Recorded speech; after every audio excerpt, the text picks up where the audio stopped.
बात की जा रही है। और इसके अलावा एक मैसेज जो है वो नीतीश कुमार को देने की कोशिश की जा रही है कि अगर आपने इस बार बगावत कर दी तो जो बंद पड़ी हुई फाइलें हैं, जो तुम्हारी कमजोर नब्ज है, वो अब हमने पकड़ ली है। और अगर तुम आरजेडी के साथ बिहार में होने वाले विधानसभा चुनाव से पहले क्या नीतीश कुमार की गिरफ्तारी हो सकती है? क्या नीतीश कुमार को गिरफ्तार करने के संकेत दिए जा रहे हैं? और आखिरकार क्यों नीतीश कुमार को डरा दिया गया है? जी हां, दरअसल अपने दर्शकों को यह बता दें कि इन दिनों लैंड फॉर जॉब स्कैम का जो मामला है वह तेजी से तूल पकड़ रहा है। इसके साथ ही साथ इस पूरे मामले में जहां लालू परिवार घिरता नजर आ रहा है, तो दूसरी बड़ी खबर यह सामने आ रही है कि लालू परिवार के ही कुछ सदस्यों ने यह बयान दिया है और आरजेडी के विधायकों का बयान है कि इस तरीके से हम पे कार्रवाई करके नीतीश कुमार को संदेश दिया जा रहा है कि वे एनडीए का साथ ना छोड़ें, और अगर वे एनडीए का साथ छोड़ेंगे तो उनका भी यही हश्र होगा। और क्या नीतीश कुमार अब चाहकर भी एनडीए का साथ नहीं छोड़ पाएंगे? क्या चाहकर भी नीतीश कुमार आरजेडी के साथ नहीं जा पाएंगे? और बिहार में कई घोटाले तो हुए हैं, इसके साथ ही बिहार में जंगल राज भी देखने को मिला है। और नीतीश के शासनकाल में जी हां, कई बड़े आरोप नीतीश पर लगे हैं। मैं वह गिनवाऊंगा, उसके बाद मैं अपने जो हमारे साथ सहयोगी हैं इनका इंट्रोड्यूस भी करवाऊंगा।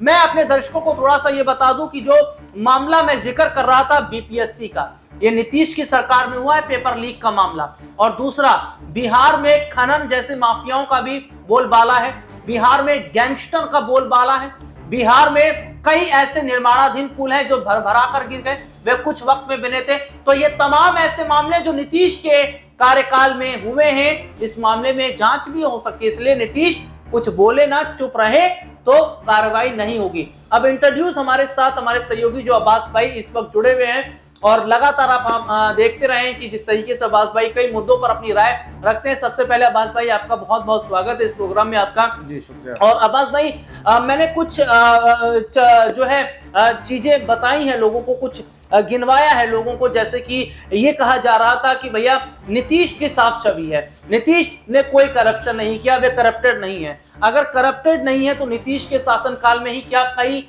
पुल ऐसे नहीं है जो बहुत कम समय में बने और तुरंत गिर गए? इसके अलावा बीपीएससी में नीतीश की ही सरकार में क्या पेपर लीक नहीं हुआ?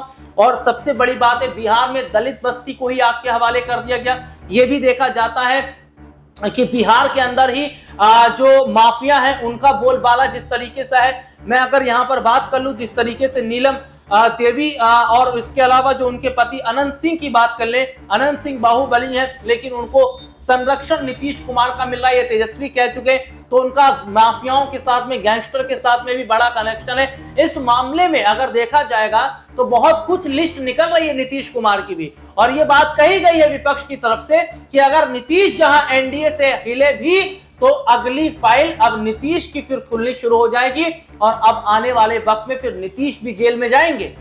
देखिए राहुल जी, बिल्कुल कुछ भी संभव है राजनीति में, क्योंकि यहाँ पर बीजेपी हर संभव ये कोशिश करेगी कि नीतीश कुमार उनके साथ में बने रहे। क्योंकि अगर नीतीश कुमार जब भी एनडीए का साथ छोड़ करके गए हैं तो यहाँ पर एनडीए की सरकार बिहार में नहीं बन पाई है, और जिस तरफ नीतीश गए हैं उसी की सरकार बनी है। तो ऐसे में नीतीश कुमार बहुत ज्यादा महत्वपूर्ण हो जाते हैं यहाँ पर बीजेपी के लिए। तो ऐसे में बिल्कुल ये कोशिशें की जा रही हैं, जैसे ये चर्चाएं हुई, लालू यादव ने ऑफर दिया कि आरजेडी के साथ में आ जाइए, और नीतीश कुमार की एनडीए से नाराजगी देखी गई। तो उसके बाद में जो लैंड फॉर जॉब का जो स्कैम है लालू यादव के प्रति, उसको और तेज कर दिया गया, यानी जांच, उस पर कार्रवाई जो है वो तेज कर दी गई। और लगातार ईडी जो है यहाँ पर लालू यादव के परिवार से पूछताछ कर रही है। पहले तेज प्रताप यादव से पूछताछ की गई, राबड़ी देवी से पूछताछ की गई, उसके बाद में अब लालू यादव से पूछताछ की गई। तो कहा तो यही जा रहा, जो राजनीतिक गलियारों में चर्चाएं हैं वो यही इस ओर इशारा कर रहे हैं कि चुनाव से पहले ये कहीं ना कहीं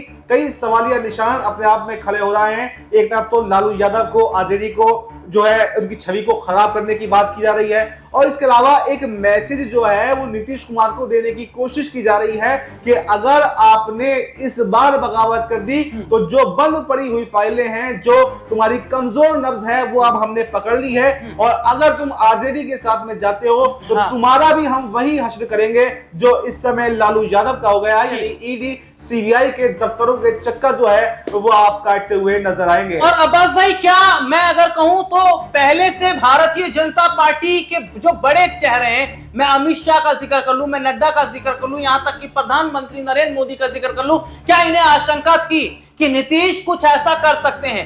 क्योंकि ये प्लान बीजेपी बना रही है और ये बयान बिहार के डिप्टी सीएम का ही है, विजय कुमार सिन्हा का, कि बिहार में अगर जो सरकार अगर सही मायने में तभी होगी या बिहार में जब बीजेपी का सीएम होगा तो ही अटल जी को श्रद्धांजलि होगी, तो ही जो है सही मायने में देखा जाए तो बिहार के अंदर विकास होगा। और दूसरी तरफ ये देखा भी जा रहा है कि ये ही बात बीजेपी ने कही है कि हम नीतीश कुमार के चेहरे पर चुनाव तो लड़ेंगे, लेकिन अगर एनडीए की सरकार बनी तो नीतीश सीएम चेहरा रहेंगी नहीं रहेंगे, इस पर सस्पेंस है। तो क्या पहले से ही चेतावनी नीतीश कुमार को दे दी गई है? क्योंकि संकेत लग रहे थे कि नीतीश पलट सकते हैं, लेकिन अब चांस लग रहे हैं कि नीतीश पलटेंगे या नहीं पलटेंगे। देखिए, नीतीश कुमार ने अगर कहा जाए तो एनडीए के साथ में रहकर अपने आप को कहीं ना कहीं खत्म कर लिया है, क्योंकि जब से वो एनडीए के साथ में बने हुए हैं तो लगातार हर चुनाव में उनका जन आधार जो है वो घटता हुआ दिखाई देता है। तो ऐसे में अब बिल्कुल ये चर्चाएं तेज हैं कि अगर यहाँ पर बीजेपी की अच्छी सीटें आती हैं, यानी कि किंग मेकर की भूमिका में अगर नीतीश कुमार नहीं रहते हैं तो यहाँ पर नीतीश कुमार को कभी भी मुख्यमंत्री नहीं बनाया जाएगा। यहां तक कि हो सकता है कि डिप्टी सीएम भी उनको नहीं बनाया जाए, उनको बल्कि उनको जो है ये कह दिया जाएगा अगर आप सरकार में शामिल होना चाहते हैं तो हमारी मर्जी से आपको शामिल होना पड़ेगा, वरना आप जाना चाहें तो जा सकते हैं। क्योंकि यही हाल महाराष्ट्र में शिंदे के साथ में किया।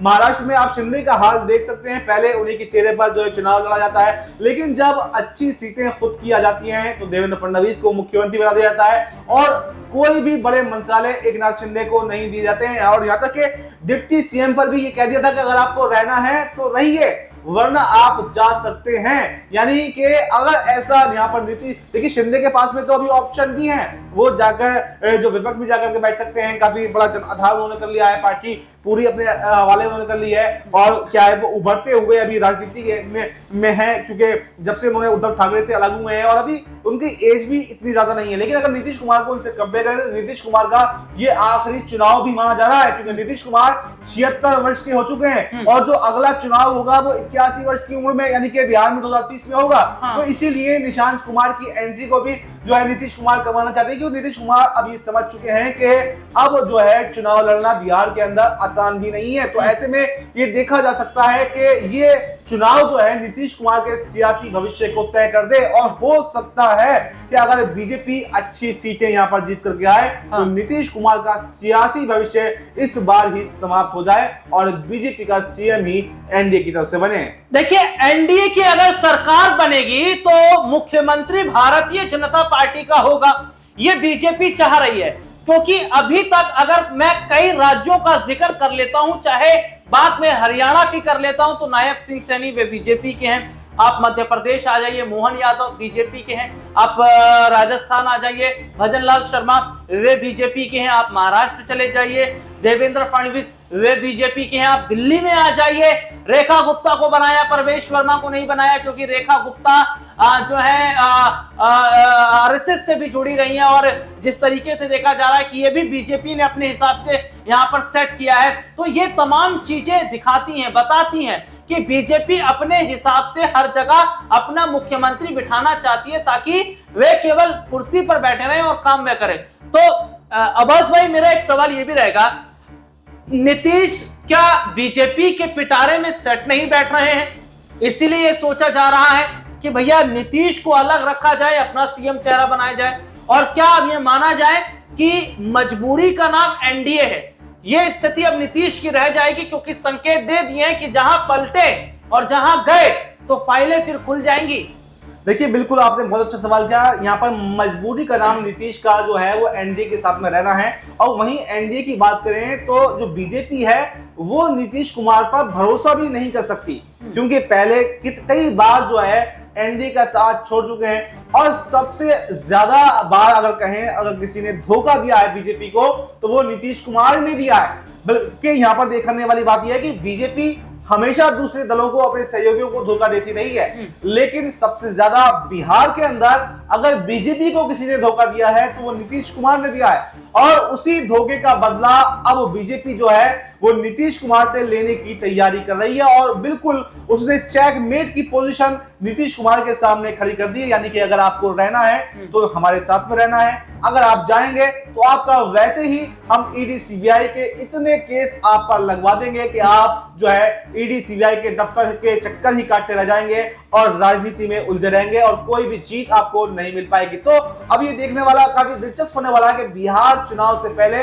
इस बार क्या नीतीश कुमार पलटी मार सकते हैं, क्या कोई नई रणनीति की तहत, क्या चंद्रबाबू नायडू को साथ में लाकर केंद्र की सरकार ही गिरा देंगे जिससे ईडी सीबीआई का चक्कर ही खत्म हो जाए। सिर्फ एक ही ऑप्शन यहाँ पर नीतीश कुमार के पास में बचता है कि अगर उन्होंने केंद्र की सरकार को ही हिला दिया तब तो वो इंडिया गठबंधन में या आरजेडी के साथ में जा सकते हैं, लेकिन अब अगर केंद्र की सरकार बनी रहती है, खाली नीतीश कुमार ही जाते हैं, चंद्रबाबू नायडू बीजेपी के साथ में बने रहते हैं, तो यहाँ पर फिर नीतीश कुमार के पास में कोई दूसरा ऑप्शन नहीं है। तो ये देखना होगा कि नीतीश के पास दूसरा ऑप्शन है या नहीं, और क्या वाकई एनडीए के अंदर जिस तरीके से फूट भी देखने को मिल रही है, क्या ऐसे में नुकसान एनडीए को होता नजर आएगा। इस मुद्दे पर आपकी क्या राय कमेंट करके जरूर बताएं। फिलहाल आज के इस प्रोग्राम में इतना ही, आपसे फिर दोबारा मुलाकात होगी, तब तक के लिए इजाजत दीजिए, नमस्कार।